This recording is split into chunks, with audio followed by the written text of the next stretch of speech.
Sa kasagsagan ng pamamahagi ng fuel subsidy, naging reklamo ng mga ride-hailing riders na marami sa kanila ang hindi nakasama sa listahan.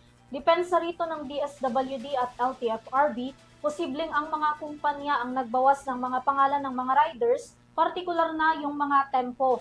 Ngunit ngayon, hindi naman nakalagpas sa LTFRB ang tila sobrang dami naman ang bilang ng mga benepisyaryo mula sa ride-hailing service sector. Kaya naman, ang 21 transport network companies pinagpapaliwanag na ng LTFRB. Si Graciela Corazon magbabalita.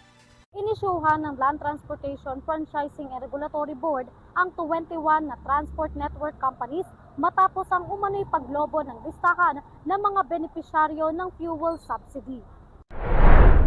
Pinagpapaliwanag ng Land Transportation Franchising and Regulatory Board or LTFRB ang hindi bababa sa 21 na transport network companies or TNCs matapos ang paglobo ng listahan ng mga benepisyaryo para sa fuel subsidy sa ride-hailing service sector. Naglabas na rin ng show cause order ang LTFRB upang matukoy ang mga pangyayari na nagdulot ng pagkakaiba sa bilang ng mga benepisyaryo ng TNBS. Ayon kay LTFRB Chairman Attorney Vigor Mendoza, layunan niya ng ahensya na lumabas ang katotohanan sa likod ng paglobo ng bilang ng mga listahan ng mga benepisyaryo para sa fuel subsidy. Tinitingnan rin ng kawani kung ito ba ay sadyang pagtatangka na madagdagan ng bilang ng mga benepisyaryo o pagpapakita ng kapabayaan at kawalan ng maayos na sistema sa mga kumpanyang dawit sa issue. Nag-ugat ang issue matapos magsagawa ng verification ng ahensya sa mga benepisyaryo ng naturang subsidiya, kung saan napag-alamanan ng tauhan ng mga LTFRB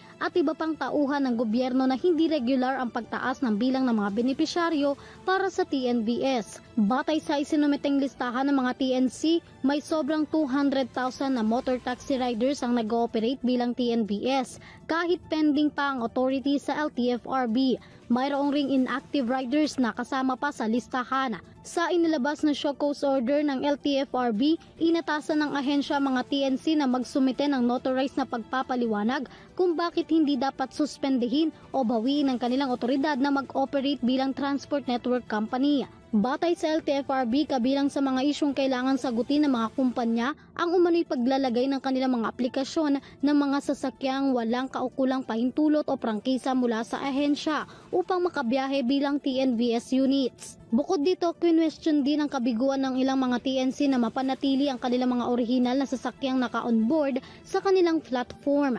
Binigyan din ng ahensya na mahalagang sumunod ang mga TNC sa umiiral na regulasyon upang matiyak ang kaligtasan at maayos na serbisyo para sa mga commuters. Sa ngayon, hinihintay pa ng LTFRB ang paliwanag ng mga nasabing kumpanya na magiging basehan ng posibleng pagpapataw ng kaukulang parusa, kabilang na ang suspensyon o tuluyang pagbawi ng kanilang operasyon. Samantala, nakatakda naman ganapin ang pagdinig sa May 14. Para naman sa 7 na platform operators ng motor taxi, gaganapin ang pagdinig sa May 15. Bibigyan lamang anya ang mga kumpanya ng 5 araw para magpaliwanag upang hindi masuspinde ang kanilang prangkisa. Para sa EuroTV News, Graciela Corazon, sumasaludo sa bawat Pilipino.